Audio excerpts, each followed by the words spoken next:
So I'd just like to introduce Ms. Sheila McClelland, who is our Chief Executive Officer here in the Nursing and Midwifery Board of Ireland, to open up today's webinar.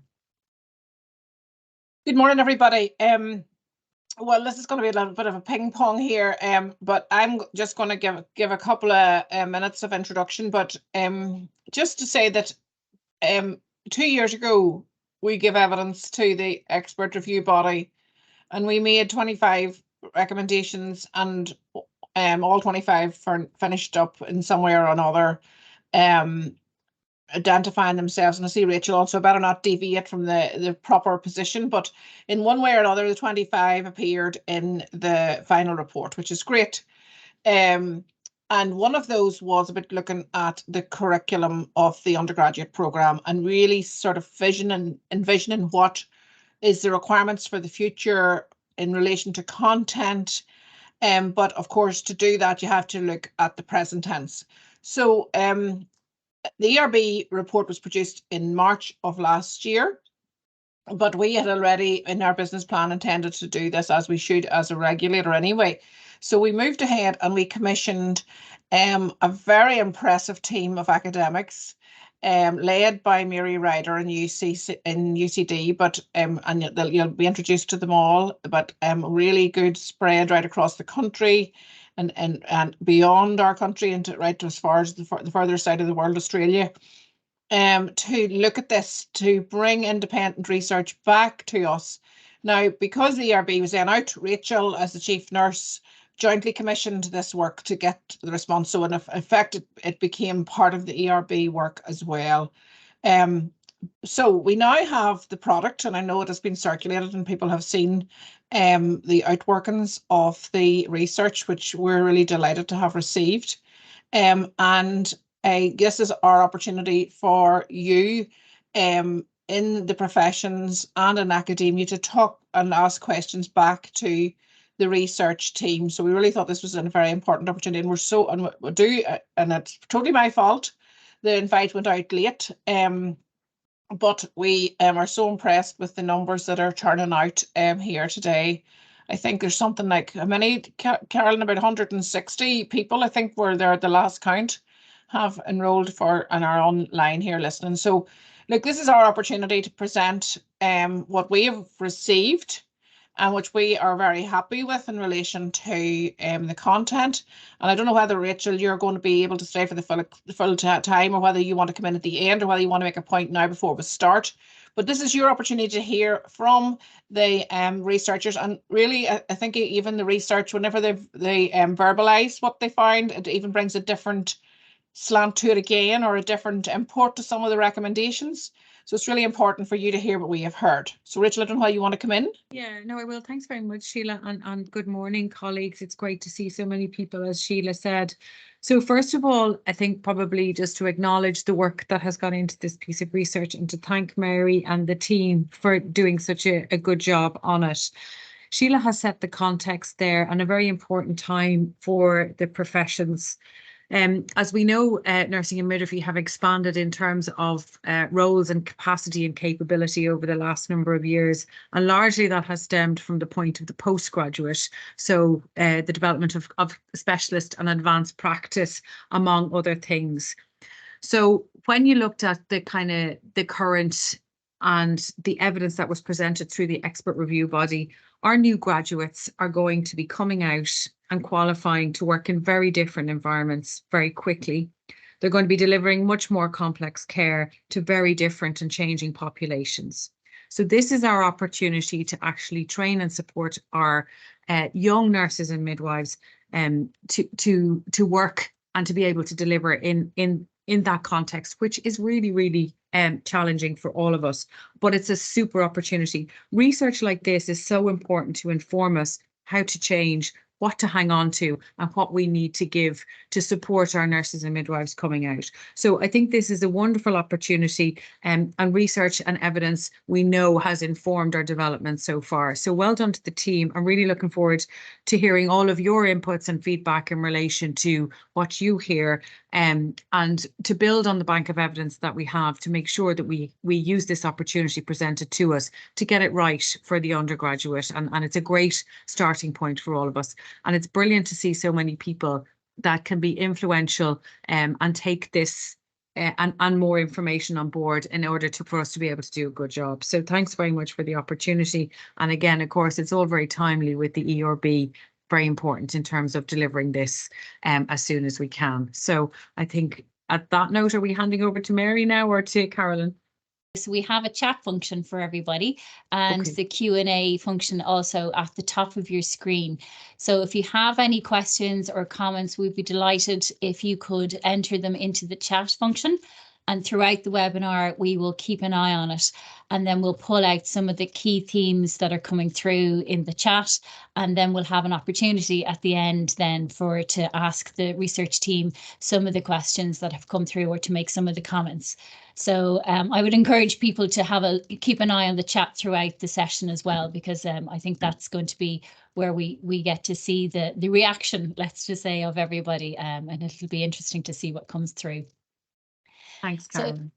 So without further ado, I might just get on with introducing the team. So my name is Carolyn Donoghue. For those of you that don't know me, I'm the Director of Education Policy and Standards here with NMBI. And as Sheila has said, a good 2 years ago, we started on the journey knowing that undergraduate education was an area that we really needed to have a very deep dive into and look and see what was happening at the moment and what did we need to do going forward, because healthcare has changed so fast and we need our nurses and midwives absolutely prepared and ready to meet that challenge.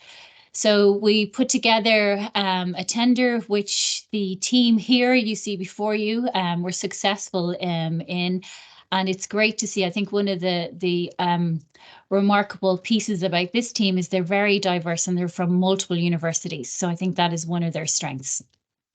So I will introduce you first to the principal investigator, but just I suppose to say before I do the introductions, this event is being recorded, so just so you're aware of that. And also, as I said, the Q&A chat function, if you can make sure that you use that, because we're really looking forward to your feedback.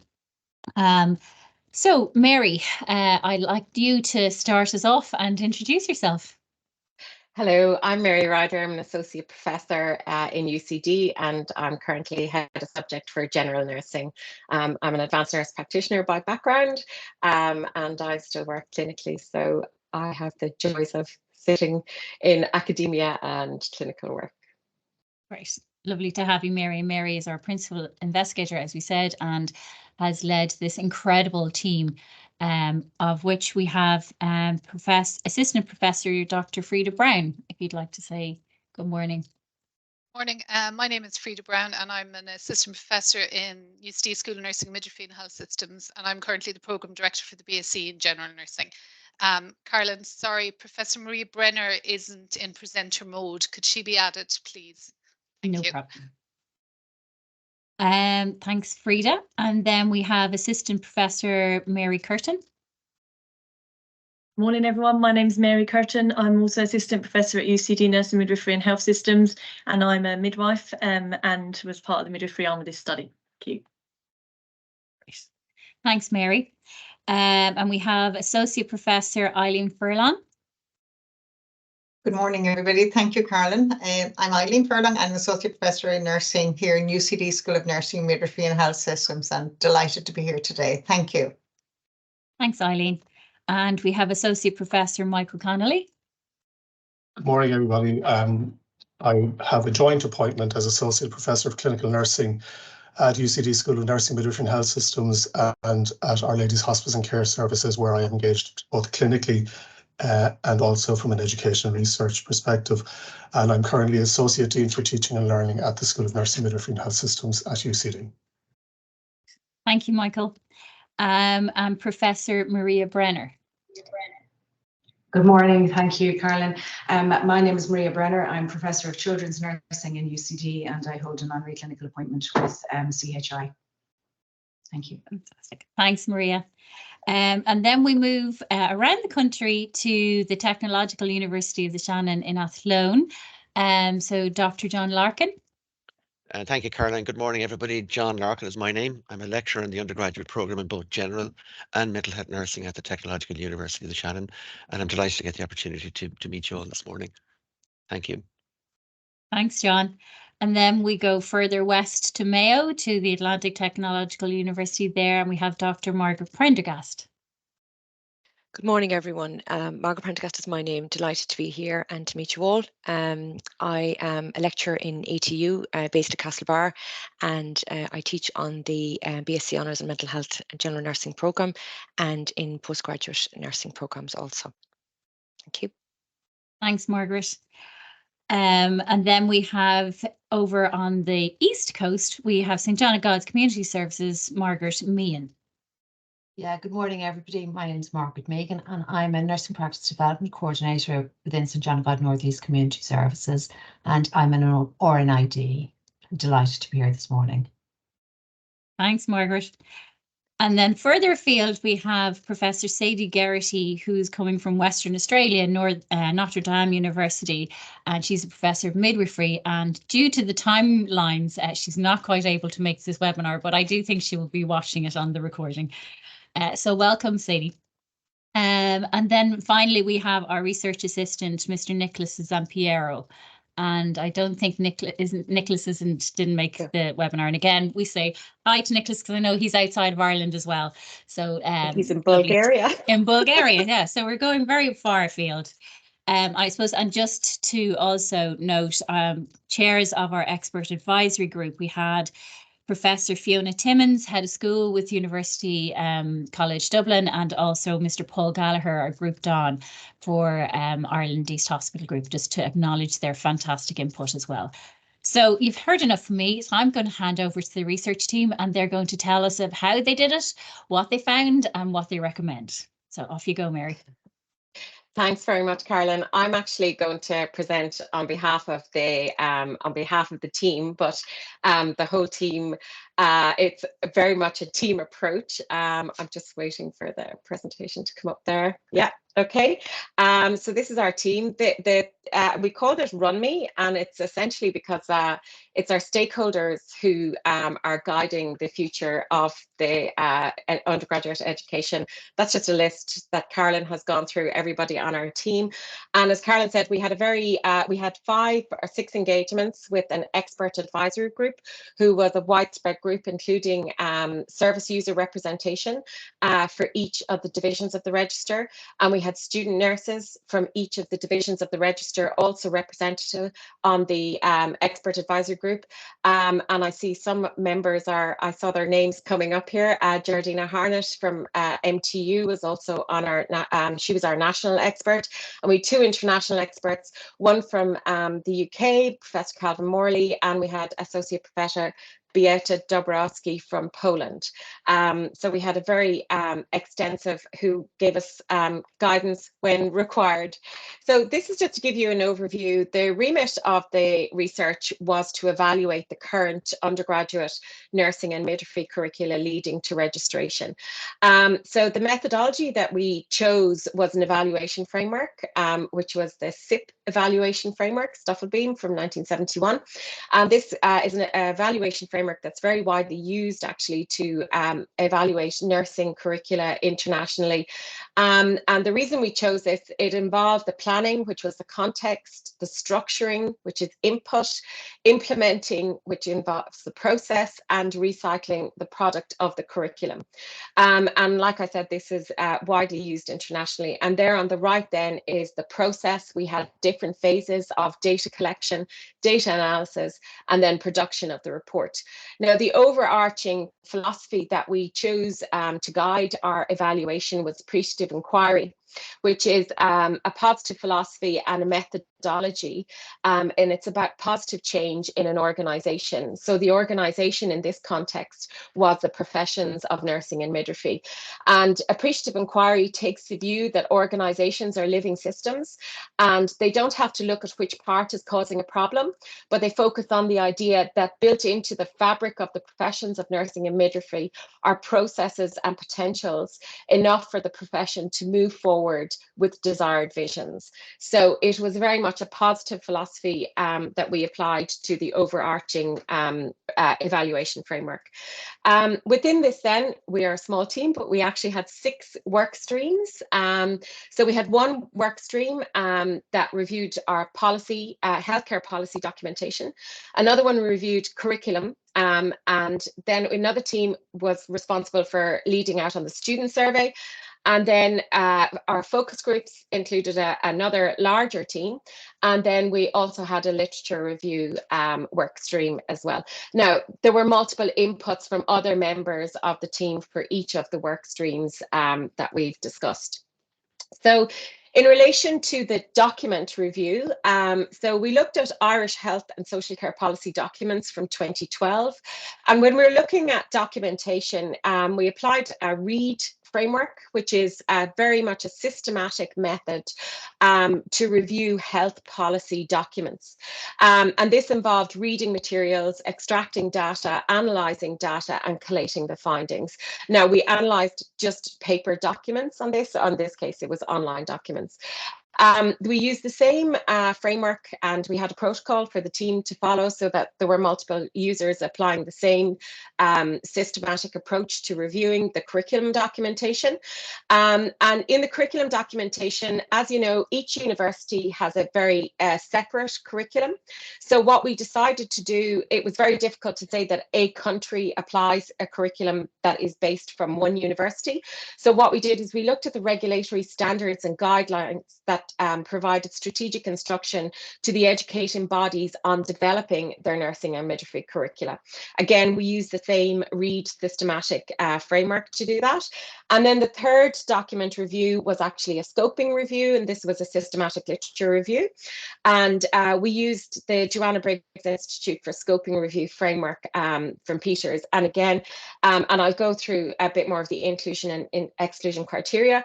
And we did go to our expert advisory group in relation to fine-tuning what we were going to look for in the scoping review. And we agreed that we would establish the characteristics of optimal clinical learning environments for nursing and midwifery undergraduate students. And we did this, we changed our scoping review question when we were halfway through our data collection. So we used some of our data to guide what we were going to look at in the literature going forward. Then another phase of data collection was related to stakeholder consultation. So one phase of this, one work stream was a graduate survey. So we designed an anonymous cloud-based survey using 2 evidence-based questionnaires. One was the course experience questionnaire, and the other was the UK National Student Survey. And we also had an open-ended option for participants to provide any comments that they choose to at the end.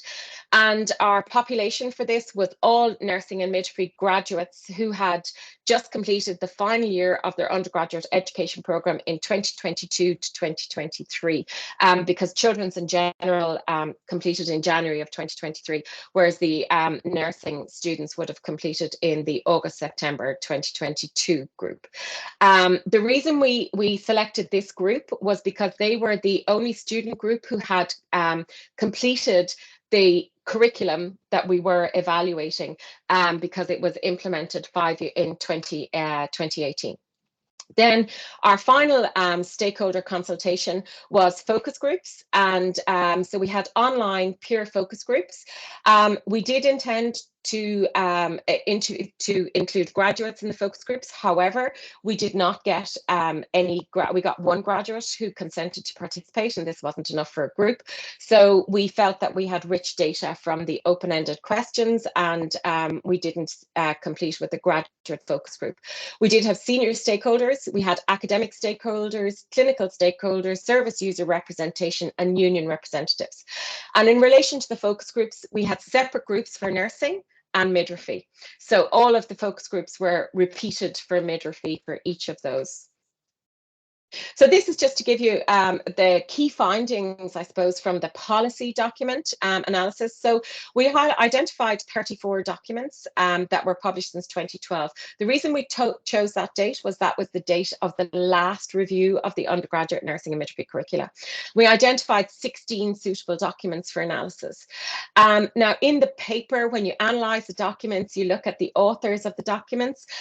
So in this, we looked at who contributed to the document, and all of the documents do impact on the future of the profession, and they all go through the chief nurse's office, even though the chief nurse is not listed as one of the authors on the documents.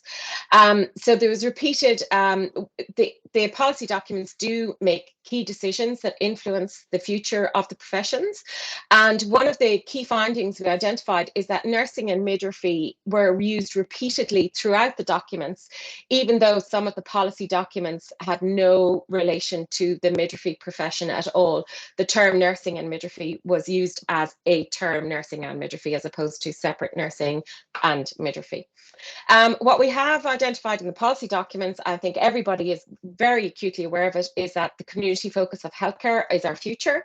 Our Sláinte Care policy document, this doesn't mean that the nursing roles in the future there's going to be a lot more nurses working outside of the hospital settings. And this requires flexible workforce, and this was very evident in reviewing policy documents, that there's a flexible workforce across community and hospital settings, and a flexible workforce requires a set of transferable skills.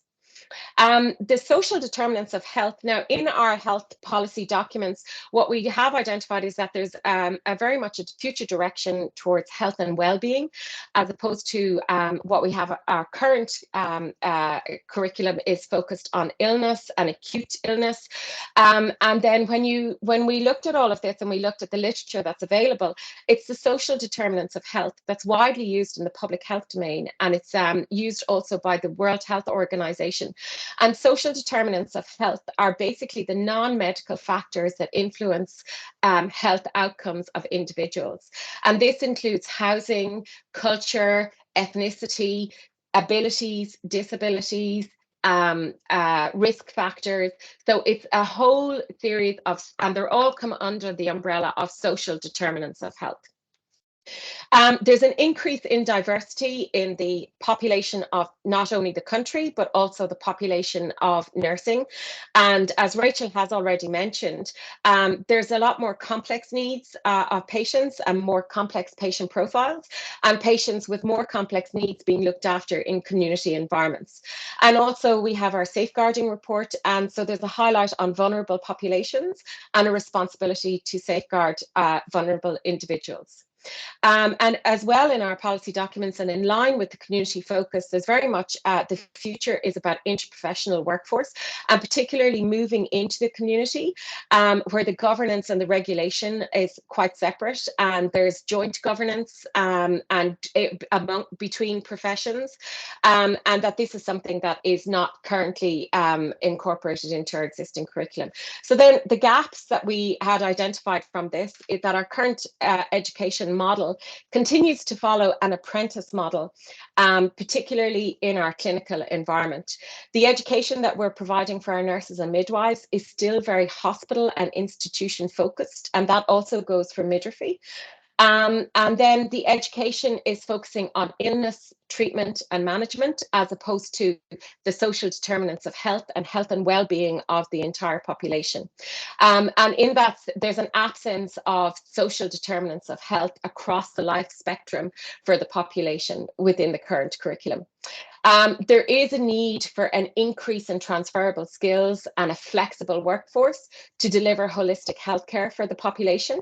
And our teamwork has to become more interprofessional, and that comes from our undergraduate education, because our leadership profile is changing, the practice and decision making is also changing for individuals who are working in community environments.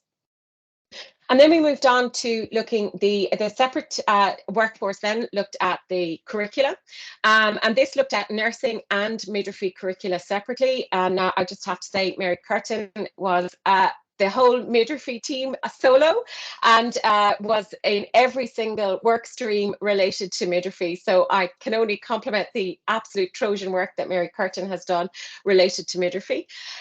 So our midwifery is in the dark blue down here. And this is our European nursing, and this is our international nursing. So in Europe, I don't know if you're all aware, so there's the European directive. The European directive specifies that there is a minimum of 3 years for nursing education. There's also a minimum specified hours of theory, and 50% of the curriculum must be in clinical practice. And the European directive also specifies that there are 3 broad areas: nursing, basic science, and social sciences. And again, the EU directive stipulates that there should be exposure to both general and specialist medicine and surgery, exposure to childcare and pediatrics, and exposure to maternity, that would be for general, mental health, older person, and home care independent. And the European directive does require that graduates can independently diagnose, plan, organise and communicate nursing care required for the patients that they're looking after. So a lot of what we did identify is that most of our European countries, and again, language was challenging when it came to analysing the European documents. We weren't able to get English versions of them. What we do see is that it is a 50-50 split, very similar to what we have here in Ireland. 3 to 4 academic years. It tends to be 3 full years or 4 academic years, which again is similar to what we have in Ireland. And the academic bodies are responsible for the entire curriculum in our European colleagues. Italy then has an additional professional examination at the end of their education, which is a requirement for registration. And not all of our European countries have a separate midwifery curriculum. And then we looked at 11 international countries, and we analysed 8 of those in closer detail. And again, the regulation body varies, and it makes you realise how fortunate we are in Ireland that we have a very clear, strong link in the department and then with our regulatory structures. The bachelor degree, again, internationally is split 50-50 in the academic environment, the education body, and then in clinical placement. And then there is 3 to 4 academic years, and generally like that, it's generally 4 years. I'm not saying all, in general, it is 4 years for academic years or 3 years full time. There is competency standards, and the academic body again is responsible for the curriculum. The international, then in midwifery, the International Council of Midwifery have defined competencies, and these seem to be applied across the EU directive. Again, in midwifery, the regulation body varies, and there is a 50-50 split between academic and clinical. However, what we found is that a lot of countries, they have postgraduate midwifery, and in Spain, the postgraduate midwifery qualification requires 70% of the hours that are clinical, and 3 or 4 academic years, and Canada and New Zealand have additional exams, and again the academic body is responsible for the curriculum.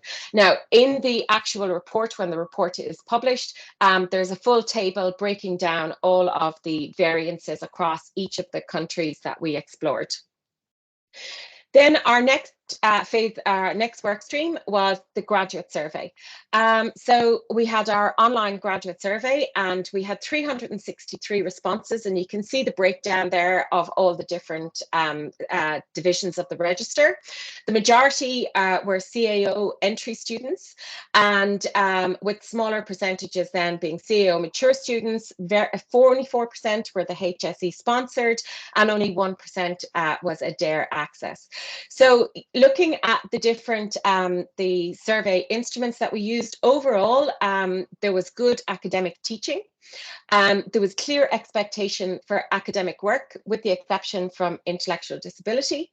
There was a positive impact on the generic academic skills for graduates. The graduates did report that they would require improved academic feedback to the students. And 82% of our responses reported that there was a lot of pressure, particularly in the 3rd and 4th year of their studies, due to the volume of coursework that was required for students. One of the other things that the graduates reported is that there was very few choices. And the choices are, there's limited choice in both academic modules that they can choose, and also it related to clinical placement. Overall, students were satisfied. However, you will see in the middle there that there was a very high number, about a third, who were unsure, but the majority were satisfied with the curriculum overall. What the students, the areas then, particularly in clinical placement, was identified by the students. They felt there was insufficient preparation for practice placement, and this was not specific to year, but all practice placement. Students did not feel valued as team members, with the exception of children's and general students and intellectual disability students. Students reported there was inadequate supervision during practice placement. Students felt that there was a lack of understanding of their specific placement related to the overall curriculum or the course that they were doing. Students also indicated that there was a need to improve communications between the education bodies and the clinical partner sites. And students would request a choice of placement. It was very evident, and even not just choice of placement, but choice of shift work. Financial remuneration was also one of the issues identified by students. They felt that there was insufficient financial remuneration. What was fed back to us then in the open text comments, the highlights of, and again, we used appreciative inquiry for this. The highlight is that it is a bachelor's degree. Another highlight is that it's a 50-50 split between academic and clinical. The students did indicate that the academic teaching doesn't specifically match with the students' practice placement. So in that sense, students were saying they were on practice placement and they hadn't covered the theory for that specific area yet in their academic journey. The universities were evaluated as being clear instructions, engaging and very supportive of students. The clinical environment, it was fantastic for consolidating their skills, particularly the internship.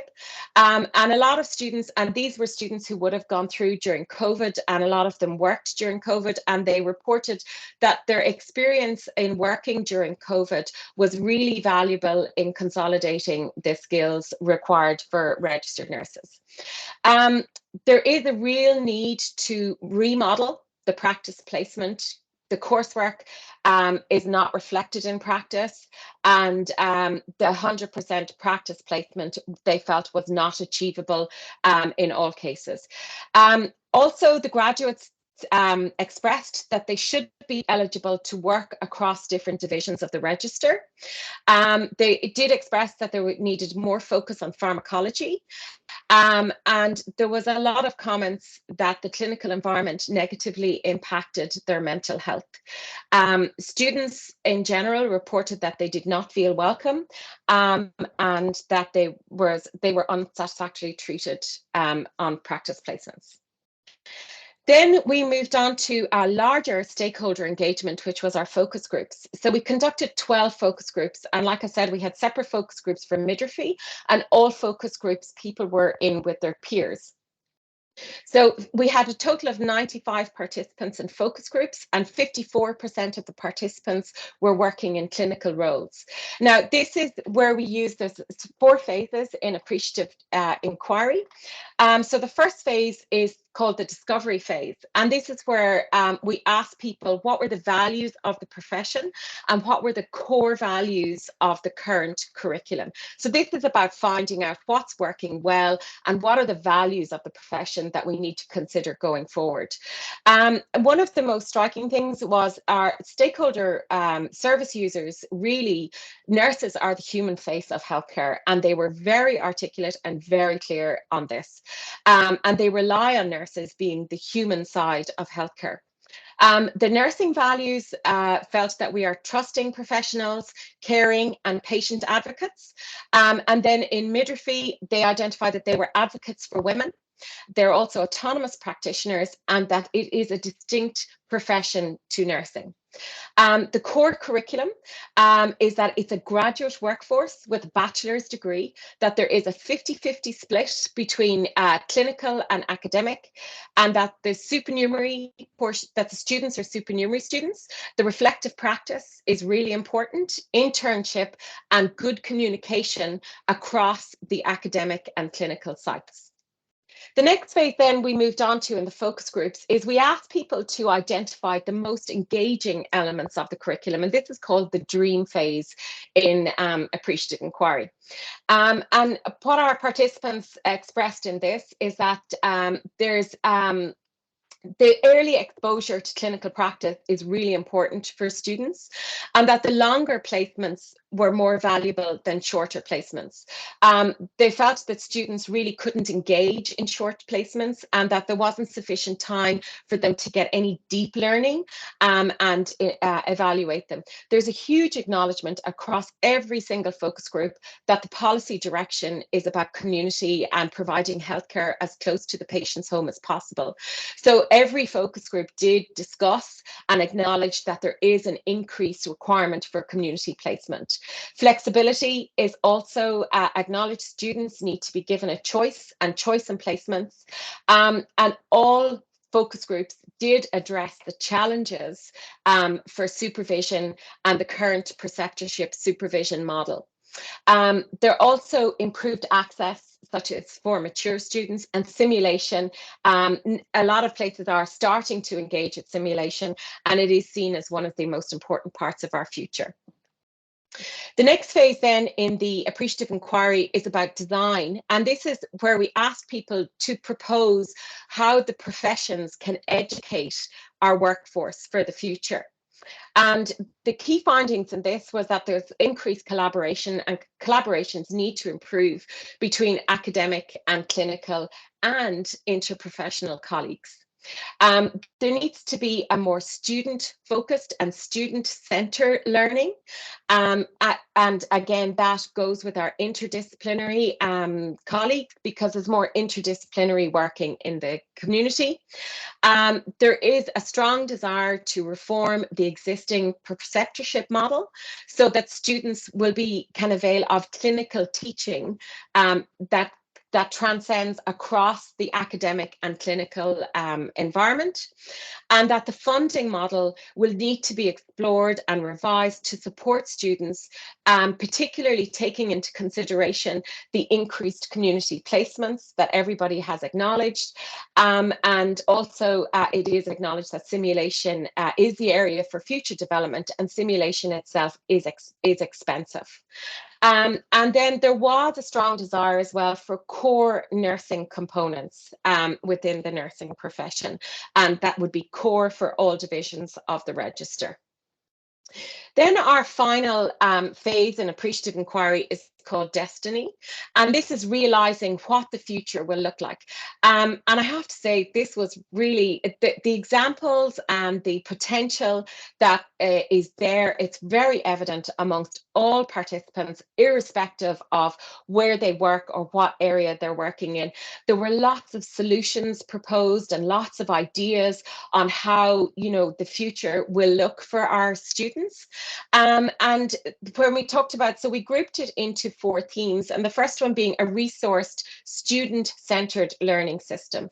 And this is not just about financial resource, but this is also about human resource. And it's about following the student journey, and where the student goes, there needs to be supports in place to supervise and to teach students, both in the academic and, more importantly, in the clinical environment. There needs to be this teaching role that supports the student irrespective of their place of practice, and this is both for nurses and midwives.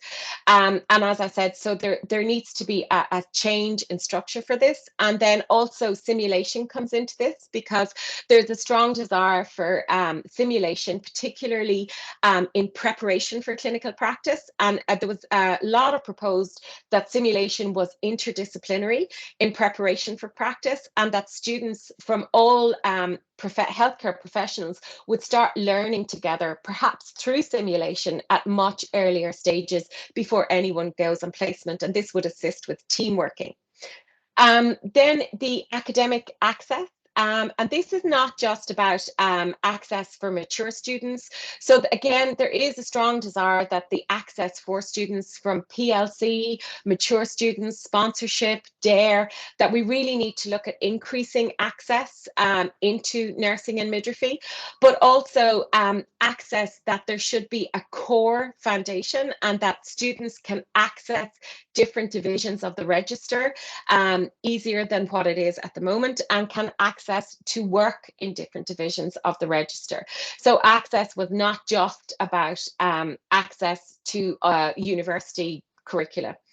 And then this went on to the mutual esteem. From the profession's perspective, there's a huge misunderstanding, or it's not, the curriculum itself is not widely understood, or where each person sits in the curriculum for our future workforce.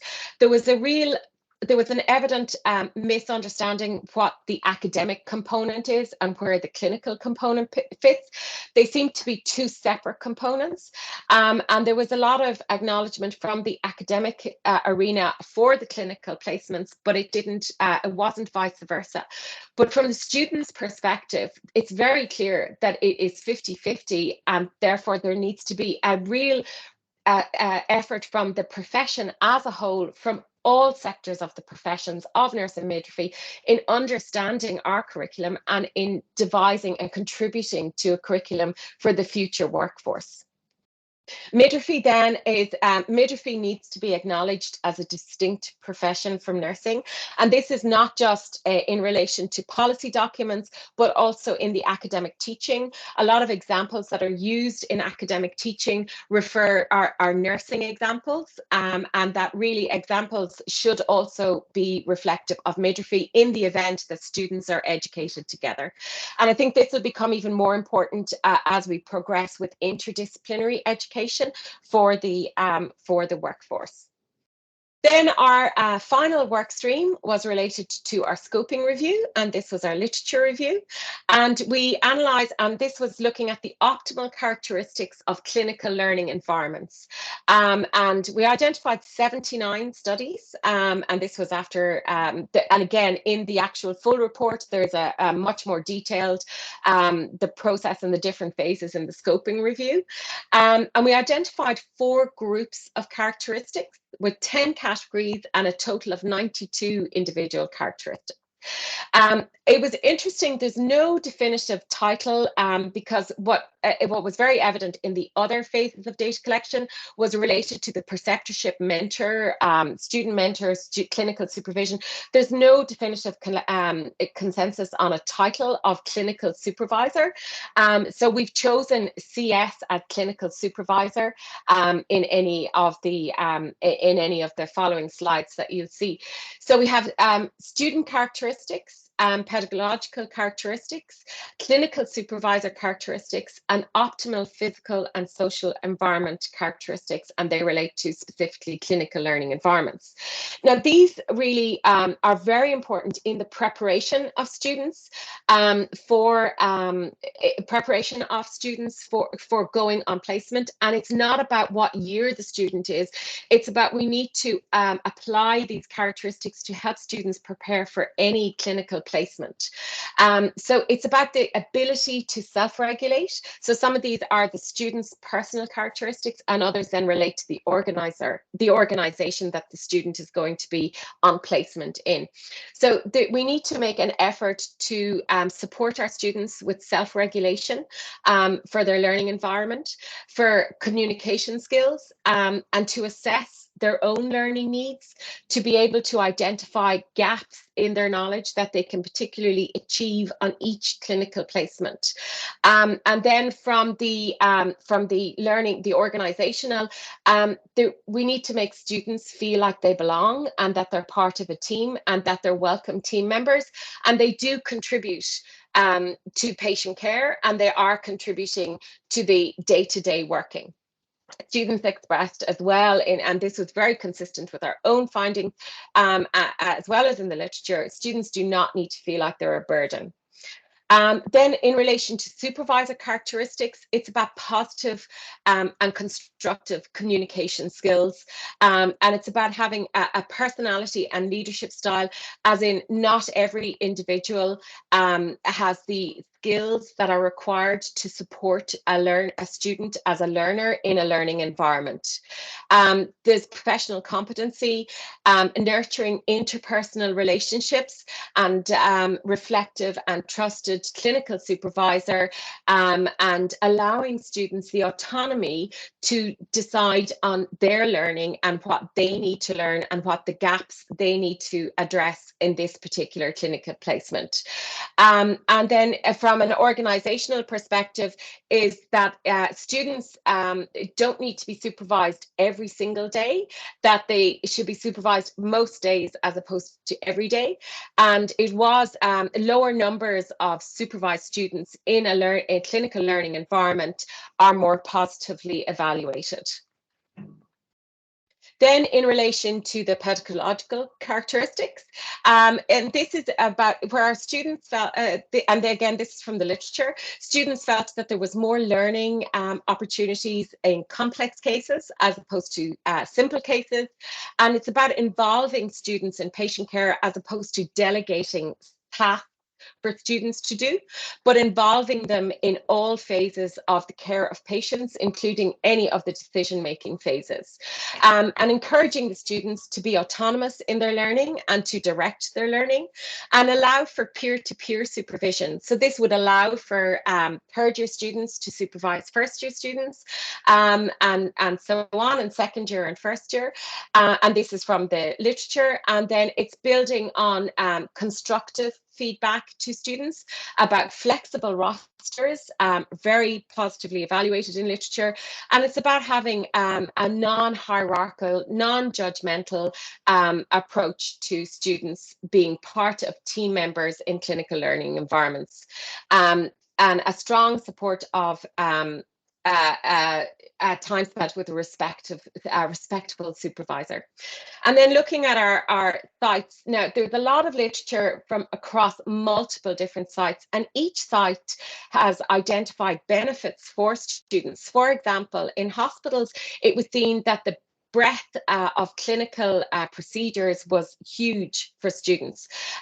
In clinics, they establish a really good rapport with the clinical supervisor, whereas in specialised care centres, there's a lot of time for students to spend with the patients. And in rural centres, it was evaluated that there was stronger clinical supervisor support for students. And on night shift, actually, was identified as having greater learning opportunities for students. Teaching aids, a lot of digital devices are available for students, and this is in the literature. There's an increasing number, and they were very positively evaluated that students can access learning resources and instructional materials while they're on placement, generally in digital devices, and the smaller class sizes, if from the literature, are very positively evaluated. And again, the culture of the environment, and this is about providing students with a sense of belonging, and in supporting that it is a learning environment, and acknowledging that students are students until the day that they register, irrespective of whether their role is part of a counted workforce, is that they're acknowledged that they are students until they are registered as a nurse. And again, the relationship between students and their supervisor has a very positive effect on their outcome. So then, taking into consideration the 6 different work streams, we then have made a number of recommendations. Now, the recommendations in the report will be in a table form, but I'm just going to divide them in this into different groups. So first of all, the curriculum components, that we continue with this bachelor degree with the 50-50 split between the academic and the clinical environment. We continue with supernumerary model, and we continue with internship However, there should be flexibility for students to choose both their academic learning and their clinical learning. In clinical placement, we've recommended that there is an increase in community placement, and that this obviously requires a change in governance structure to support this. And we've also recommended that the optimal characteristics of the clinical learning environment are applied for both our students in preparation for practice placement and for both our clinical supervisors and for our organisations. From a clinical learning perspective, we have recommended that the NMBI would lead a task force to look and to revise the current preceptorship model of clinical teaching, supervision and assessment to effectively support student learning in the clinical area. We've also recommended that there's a greater integration of the clinical placement coordinator or clinical skills instructor, tutor, there's various titles, but that the whole clinical side of the curriculum is great, has a greater integration across both the education body and the clinical sites. And we've recommended then that there is greater engagement and understanding of the curriculum and from the design and delivery for all nurses, not just academics and the senior clinical leaders, but that all clinical contribute to the design and delivery of the curriculum. The curriculum itself, we have recommended that instructional design or similar pedagogy is explored to support flexible and self-directed learning. And it's about learning for students and lifelong learning and knowing how to identify gaps in their own knowledge and identify opportunities for learning for the future. We recommend adopting an inclusive teaching pedagogy that enables transformative and flexible nurses across different clinical sites, and that it is a learner-centered approach with a flexible curriculum, choice and autonomy for students. And the social determinants of health really need to be embedded right throughout the entire curriculum. We recommend then that there's a greater emphasis on healthcare policy. And again, this is supported in the literature.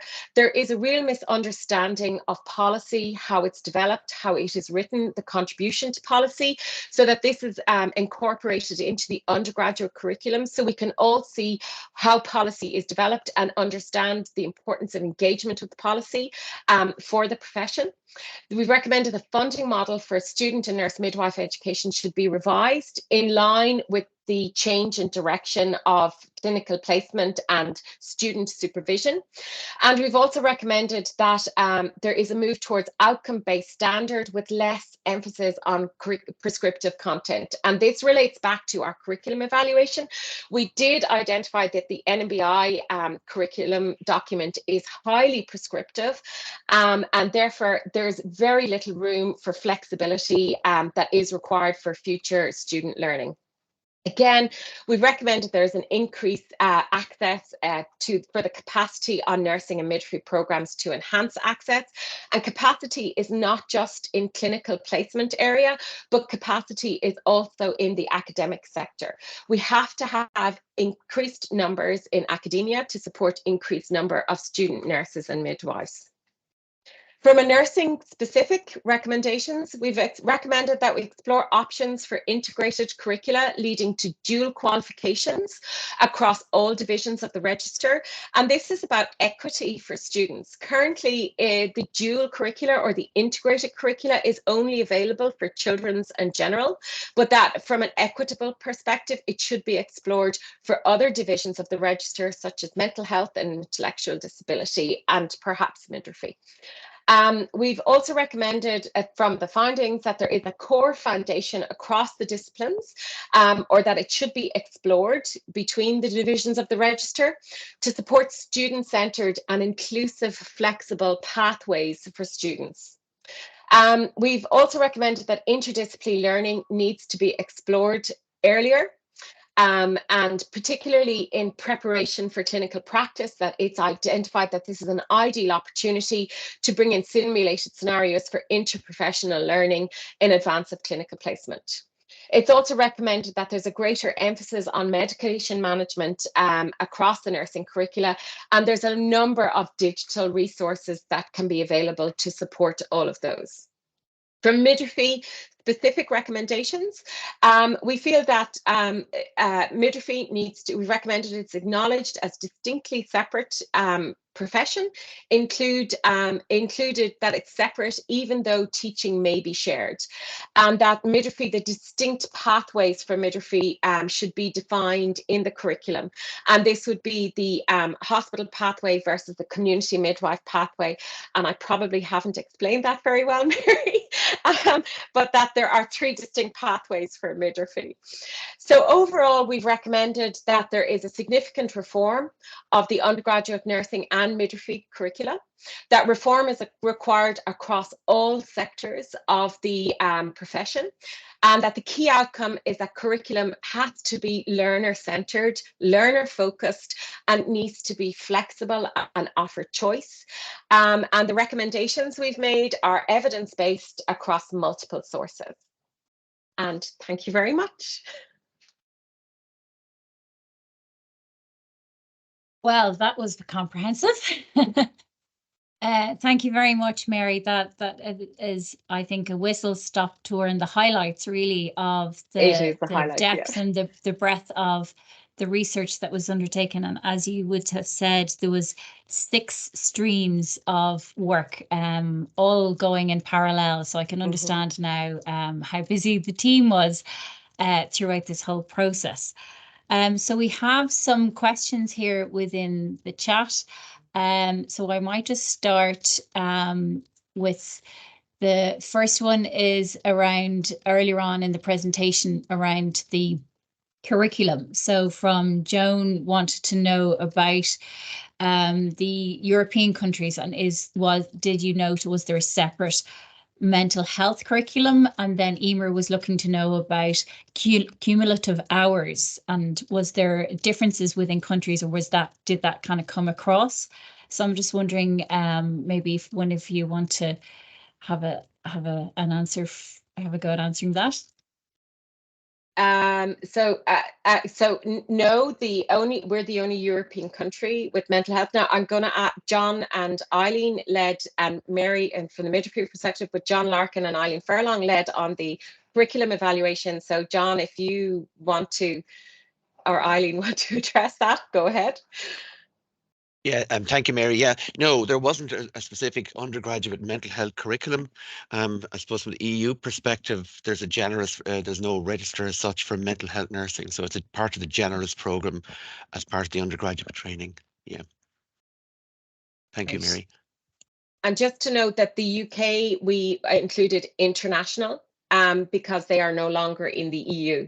So while the UK do have a mental health curriculum, it was not included in our EU evaluation. Eileen, from an international perspective, do you want to comment?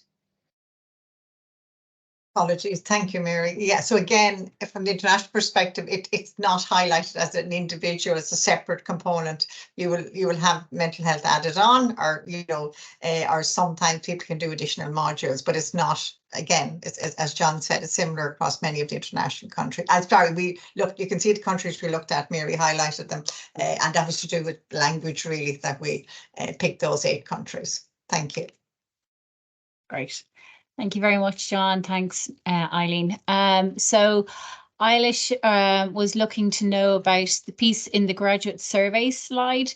Can you clarify where it said there was clear expectations for academic work, and then in brackets there was accept intellectual disability? So maybe would you like to provide an answer for that? So this is one section of the survey, and there's a number of questions related to clarity, and there was a significant difference in intellectual disability, where they identified that the clarity was not, that the curriculum wasn't as clear. And what we're talking about clarity is that clarity for students from an academic perspective are that the learning outcomes of each of the modules are clear, and that the learning outcomes for the clinical areas are clear as well. So it's very much focused on learning outcomes. But in the responses, it was the group that were significantly they said it wasn't clear was intellectual disability. We didn't explore why that was part of the survey. We didn't ask a why. Okay, I suppose you asked enough questions, I suppose. We did. We'll have to try and figure that one out as well. No problem going forward. That's perfect. Thank you very much for that. Then there are a number of questions around the CPC role. And the link lecturer role. So I think we have Gobnet and Cora and just their Caroline. We're kind of saying, from your research, what did you find in relation to this CPC role? Does it need to change? What does greater integration of a CPC and a skills tutor and our tutor across the education bodies and clinical skills sites? And does this include the link lecturer role? So maybe if you'd like to, one of you like to expand on what you found there.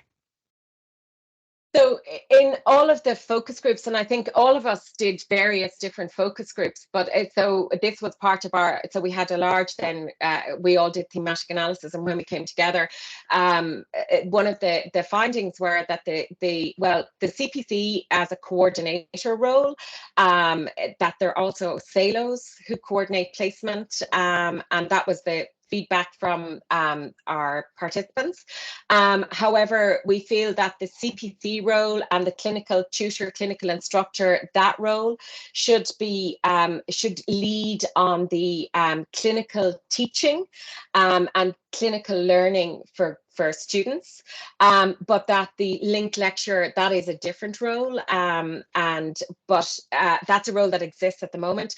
Now, there was a lot of different suggestions, but and this is why we've recommended a task force to look more closely at it, because it wasn't really within the remit of the current evaluation to propose a new role for the future.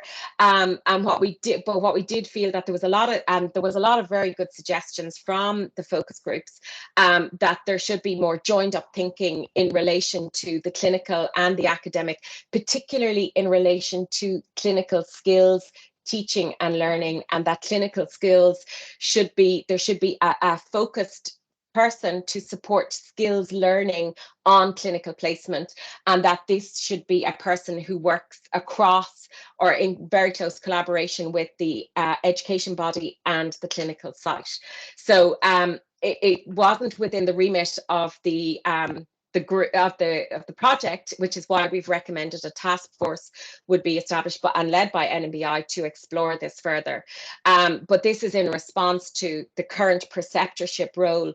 There's insufficient time to teach students skills, and that it's more of a follow me role as opposed to a supportive learning role for the students.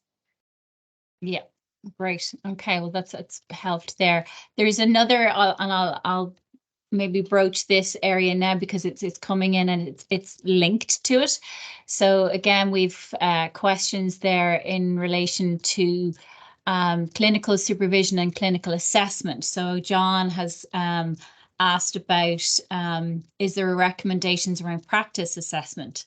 And did anything come up around the separation of the role of clinical supervisor and clinical assessor? And then we have Katrina, who has said, is there going to be a change in the title, or do you recommend a change in the title, or did you see it from a preceptor to clinical supervisor? And maybe there's a concern around confusion in the assessor role that may cause. So again, what are your thoughts? So this is where, again, we referred it to the task force to delve deeper into this. But what was suggested by participants was that the clinical facilitator role that is very familiar to those working in the postgraduate space, was a better fit for students in a clinical learning environment than the existing preceptorship, CPC, skills tutor in the academic environment, that they're all disjointed. But when you look at the curriculum, 50% of the curriculum is in the clinical environment. Therefore, 50% of the assessments are being tasked to preceptors whose primary responsibility is patient care. So you have to take this into consideration when you look at the clinical assessor for students. Their primary role is patient care and not in clinical teaching and not in clinical assessment. So that's why all of this, so it wasn't within the remit of this. Certainly there's a lot more discussion on this in the full report. It was very difficult to incorporate all of this. So there is a lengthy discussion on this in the full report, but it needs to be explored further. And that's where we have recommended that NMBI would set up a task force, because it really was out of the remit of this group. But certainly there were very good suggestions, and everybody was very conscious of the pressures on preceptors to teach and assess and be responsible for patient care, patient safety.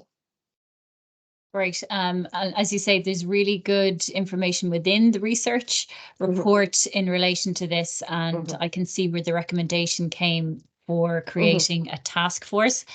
And I also see that it's been given to NMBI to do, so thanks for that one. But look, we look forward to taking that on, because it's a really huge international piece of work, and it needs an awful lot of engagement from everybody to try and figure this. This is the nugget, and this is the hard nut to crack.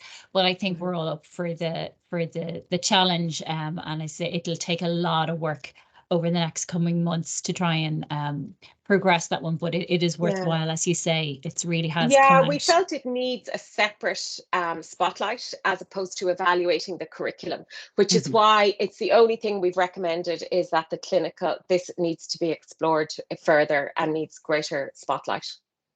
But as you said, and I think your scoping review, and I know if you maybe want to talk about the scoping review, in that it started with one lens and ended up with a different lens. But actually, I think that's really going to help us with some of the answers that we need to try and progress this. So maybe if you and your team wanted to expand a little bit more on that. Yeah, so if Mary or Frida would like to say anything, if you want me to talk about it, that's fine. Mary and Frida and Maria Brenner led the scoping review. Frida?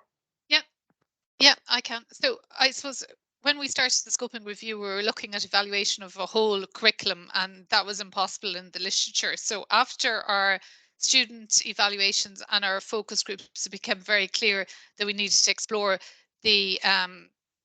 clinical learning more. And that's, and I can see in the questions someone has asked, are we suggesting a change in title to clinical supervisor? So we're absolutely not suggesting that at the moment.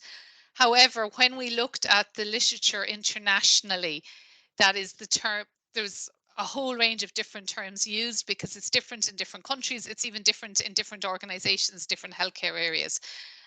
So that was the overall term that we use for the person who's responsible for teaching in the clinical area, and they may be assessing or not. I suppose one of the overwhelming findings that we have, and for me across all international countries, is something that is key for student learning is a sense of belonging, that they belong in the environment that they're in. And then a lot of the other characteristics really come after they have that sense of belonging. And Mary was speaking earlier as well about the difficult situation that staff are in preceptorship. We've also got to think about the vulnerabilities of students and the relationship between staff who are teaching and assessing and a student's position and their vulnerabilities as well. So that very much comes across in the literature for the scoping review as well. And I think, Carolyn, as you said, the scoping review and the findings from that will be a very good basis for going forward for the task force. And I think that came across very strongly as well, that the need to specifically focus on this and to establish it as an independent project itself, and not to just add in a little bit at the end of a larger project. Yeah. And no, I think the reassuring thing for us from the research perspective is a lot of what we found in the scoping review was very consistent with our findings from our graduate survey and from our focus groups as well. So it's not just Ireland that are having these challenges, it is an international challenge. So I think for us, the scoping review and that whole student sense of belonging and supportive learning and learning environment. So that, and yes, we did start off with one question, which was just too large. However, early findings from the graduate survey did make us pause, go back to our expert advisory group, and then refocus our scoping review on optimal the characteristics of clinical learning environments so that they apply irrespective of the learning environment. And that's what you'll see in the scoping review, is that the environments vary and there are positive aspects to every environment, and that there are positive aspects to shift work in environments. Like there was the one thing that we get from the scoping review is that there's fabulous learning on night shift, and our students don't do a lot of night shifts. So I think that was one of the things from, and so everything that we had found from our own participants was really supported by what we found in the scoping review. Brilliant.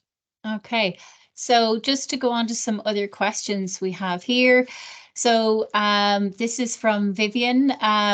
So what was meant by students choosing academic and clinical learning? And there's another question there in relation to flexibility. What do you mean by this flexibility? And a few people asking about expanding on flexible rosters. What does that mean? So it's that piece around flexibility within the curriculum that you found within the research. Would anybody like to expand on that? And actually, I'm seeing other comments and we might deal with them together because it sounds strange. Core components and then flexibility. So, and I get what that means because I've had time to digest the research. But if you'd maybe want to talk about what the research said in relation to common core elements and then flexibility and how that plays out within your research. Would anyone like to come in on that, or would you like me? I might, sorry, Margaret Prendergast here. I might hop in relation to flexibility. Can you hear me? Yes, no problem. One of the, I suppose, the key words in terms of reviewing the policy literature was flexibility. And, you know, the policies are driving service delivery right across the disciplines. And it was probably the most common word that was used in all of the policy literature, this idea of having employees who are flexible. Now, not specifically to nurses, although a lot of the, I suppose, the emphasis on service delivery was focused, shall we say, on nursing, in some sectors, for example, in mental health and particularly. So the idea of the flexible worker, and I think it ties in also with the trajectory of services themselves, particularly moving from hospital care into community, because graduate workers or employees or nurses will be working within shared spaces and with different teams who will be, you know, coming from different regulated, you know, regulated sectors themselves. So, and I see that somebody has mentioned there about community and CPCs, no CPCs for the community. And again, this is exactly, I suppose, what the research is saying, that graduate employees will be working in different spaces, and that, you know, the current, I suppose, future curricula will need to address the spaces that and the locations that nurses will be working in, the types of people they will be working in, the types of work they will be doing, and those shared spaces. And that's all new to everyone. So again, that will require good governance.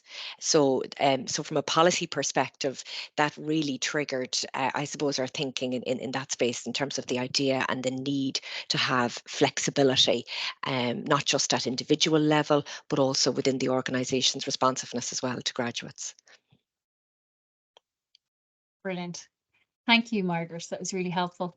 And what we in mean by relation flexibility, to Caroline, flexibility, and then the core piece. Yeah. And so maybe actually, because again, I'm sorry, Mary, just if you might capture in this, because I know I'm pushed for time and I want to get the best value out of this.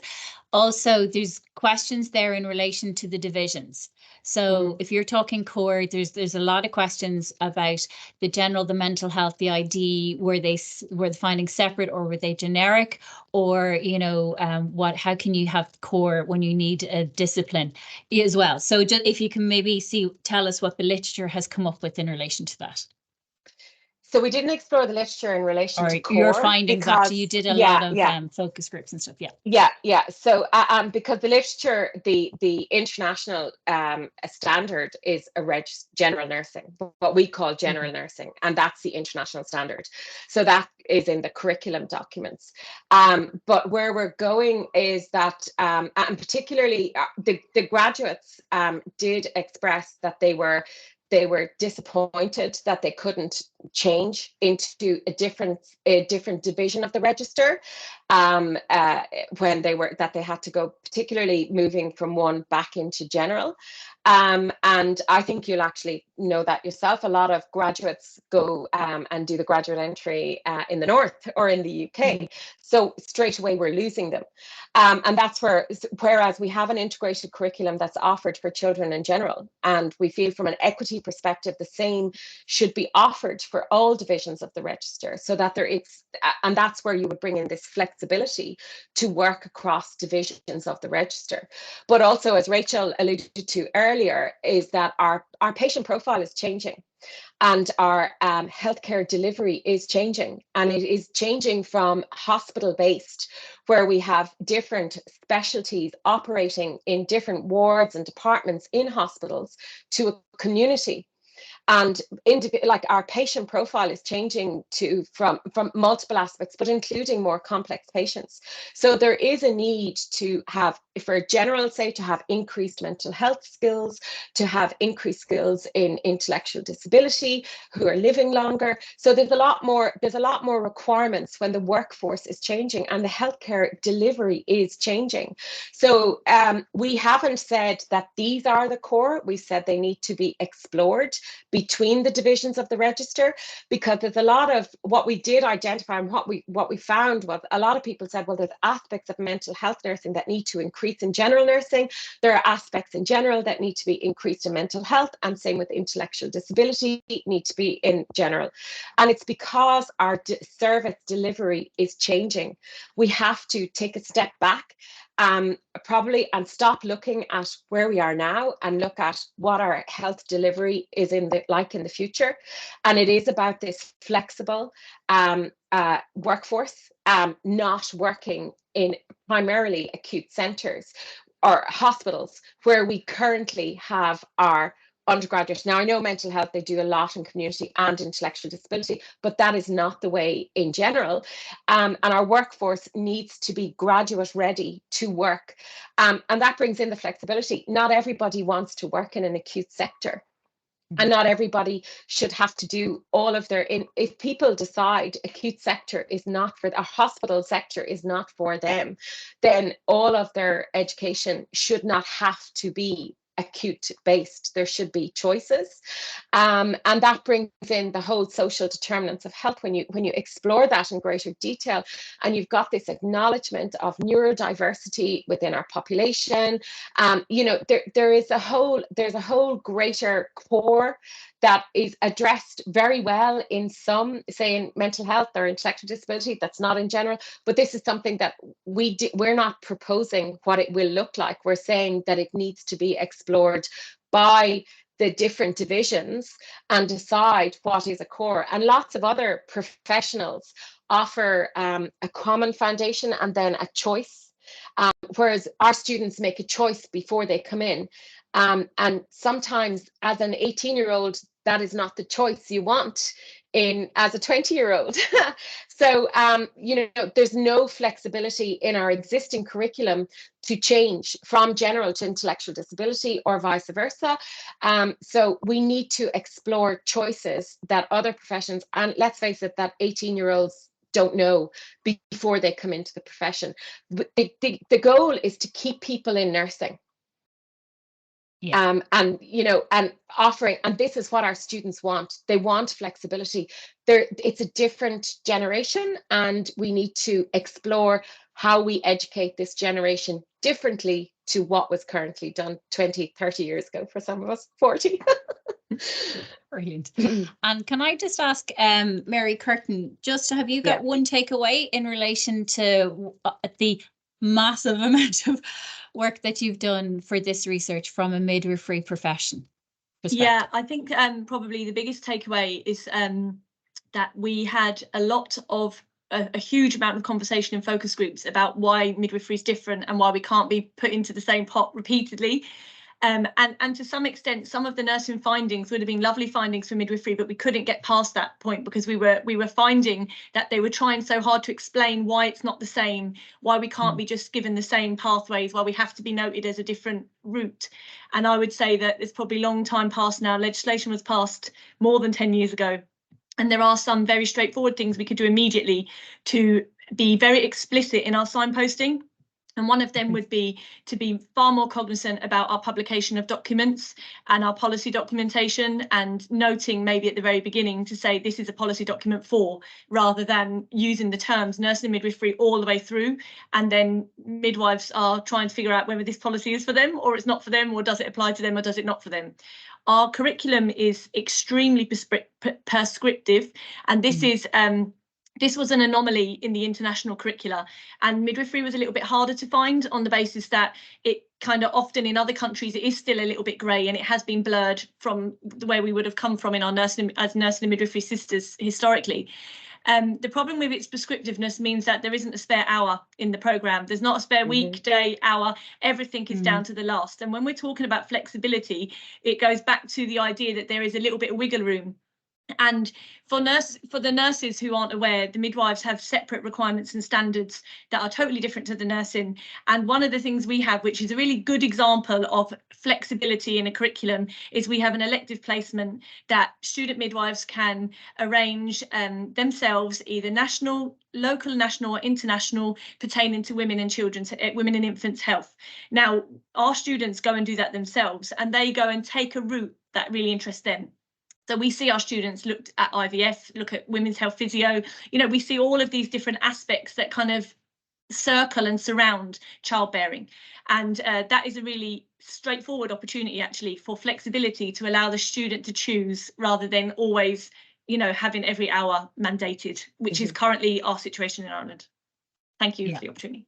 Yeah, no, I think you've made a really, really valid point. So with that excellent synopsis there of some of the issues, and I just like to thank everybody, in particular the research team. You've been phenomenal, and I really appreciate your time to come on to today's webinar. And I'm seeing lots of congratulations and encouraging people to read further, and they're looking forward to getting hold of the report. So I suppose just in relation to that, it's with the publishers at the moment, being formatted, and we will have an electronic version available, the fancy version, let's just say, in January.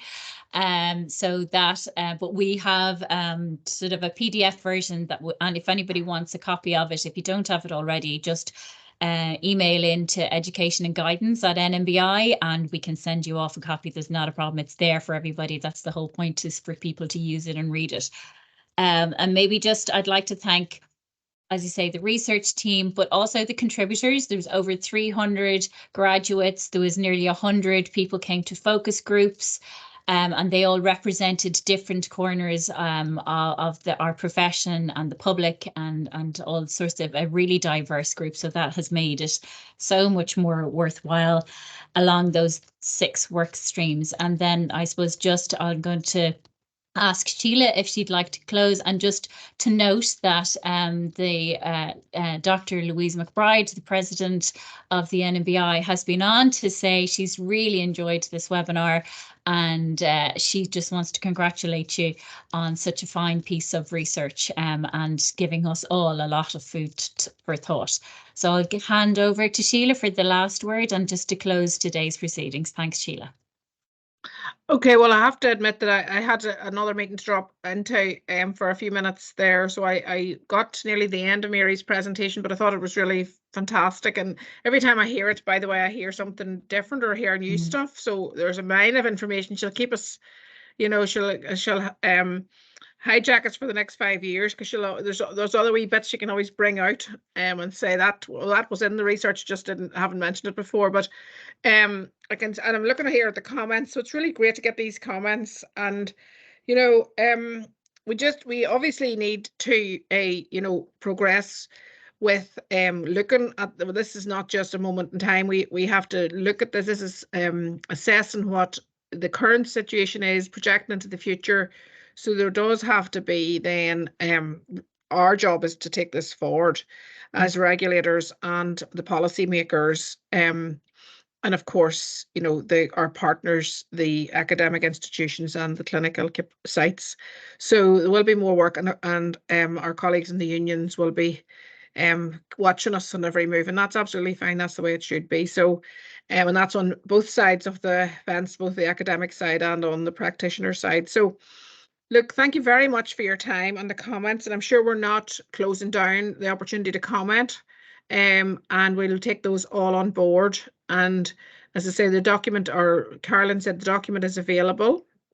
And actually, we will have it on the, sorry, Sheila, I've seen somebody made a very good suggestion there in the comments. Could we put the current version of it on our website, which we will. We'll look to get the full report onto the website, and then I say you can get the nice formatted version in January, but the content is exactly the same.